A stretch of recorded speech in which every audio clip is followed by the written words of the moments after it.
జనసేన 21 స్థానాలు పొందినటువంటి జనసేన 21 అసెంబ్లీ స్థానాలు 2 పార్లమెంట్ స్థానాల్లో వాళ్ళు పోటీ చేయడం జరిగింది. జనసేన 2 పార్లమెంటు స్థానాల్లో గెలవబోతా ఉంది. అలాగే అసెంబ్లీ స్థానాల్లో పిఠాపురం నుండి పోటీ చేసినటువంటి జనసేన పార్టీ వ్యవస్థాపక అధ్యక్షులు శ్రీ పవన్ కళ్యాణ్ గారు భారీ మెజార్టీతో గెలవబోతా ఉన్నారు. అలాగే ఆ పార్టీలో మరొక ముఖ్య నాయకుడైనటువంటి శ్రీ నాదెండ్ల మనోహర్ గారు గుంటూరు జిల్లా తెనాలి నుండి గెలవబోతా ఉన్నారు. జనసేన 21 స్థానాలు పొందినటువంటి జనసేన 21 అసెంబ్లీ స్థానాలు 2 పార్లమెంట్ స్థానాల్లో వాళ్ళు పోటీ చేయడం జరిగింది. జనసేన 2 పార్లమెంటు స్థానాల్లో గెలవబోతా ఉంది.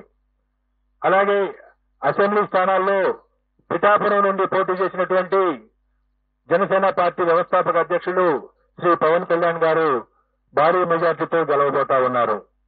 అలాగే ఆ పార్టీలో మరొక ముఖ్య నాయకుడైనటువంటి శ్రీ నాదెండ్ల మనోహర్ గారు గుంటూరు జిల్లా తెనాలి నుండి గెలవబోతా ఉన్నారు. జనసేన 21 స్థానాలు పొందినటువంటి జనసేన 21 అసెంబ్లీ స్థానాలు 2 పార్లమెంట్ స్థానాల్లో వాళ్ళు పోటీ చేయడం జరిగింది. జనసేన 2 పార్లమెంటు స్థానాల్లో గెలవబోతా ఉంది. అలాగే అసెంబ్లీ స్థానాల్లో పిఠాపురం నుండి పోటీ చేసినటువంటి జనసేన పార్టీ వ్యవస్థాపక అధ్యక్షులు శ్రీ పవన్ కళ్యాణ్ గారు భారీ మెజార్టీతో గెలవబోతా ఉన్నారు. అలాగే ఆ పార్టీలో మరొక ముఖ్య నాయకుడైనటువంటి శ్రీ నాదెండ్ల మనోహర్ గారు గుంటూరు జిల్లా తెనాలి నుండి గెలవబోతా ఉన్నారు.